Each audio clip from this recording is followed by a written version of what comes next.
G'day guys, and welcome back, and we've got another old chainsaw project here today.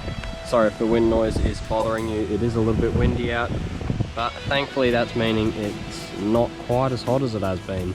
It's been up in the high 30 degrees here lately, and this is Celsius I'm talking, not Fahrenheit for you Americans. But this is a Lombard saw, actually the first Lombard I've had. I believe this model is pretty much just a Homelite XL12 with a Lombard badge on the top, but I'm yet to dig into it and find out if it is actually the same. It does have quite a bar on it for what is essentially a fairly small saw, but it still seems to feel fairly well balanced kind of thing, not too bad. It seems to be in okay condition. Compression seems pretty happy. The clutch is spinning when it turns over, but hopefully that frees up. Might just be the bearing in there needing oiling, something like that. But we'll see how we go. So first things first, I'm going to take this air filter cover off. If those threads are feeling happy. I get the feeling it has been quite some time since this saw has seen any use or any work whatsoever. I think it's been sitting for quite a while. So get this air filter out of the way, and it is stuck down to that housing, and that does look pretty much exactly the same as an XL12. That throttle is a little bit sticky, so I'll get some lube on there.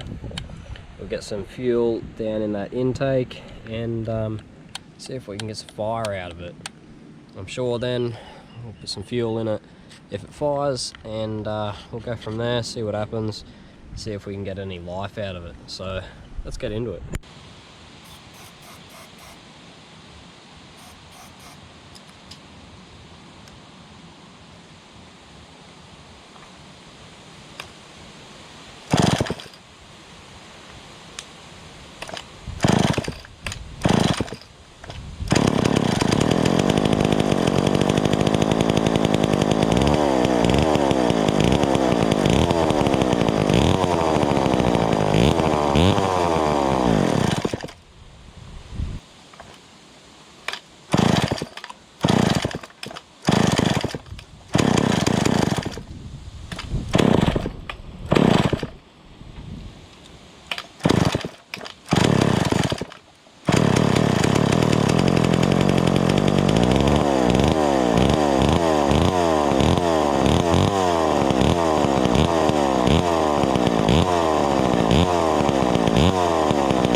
Missing a clutch spring.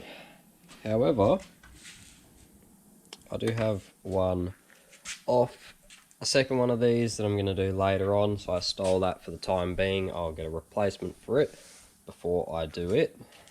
These have a weird designer clutch. They use this, I guess you could call it a star drive kind of thing, with those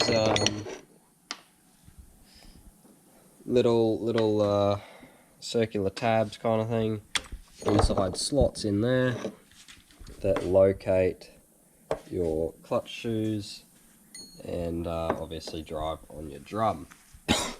That's a bit of a strange design, especially compared to a lot of newer, simpler stuff, but I guess if it works, it works, and we'll see how it goes.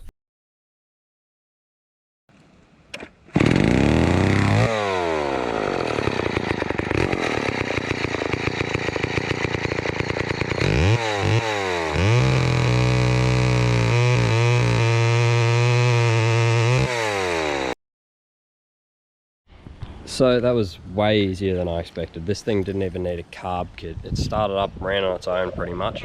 So we'll probably do the other Lombard I've got. It's the same model in this same video. So now that this one's done, we'll get straight into it.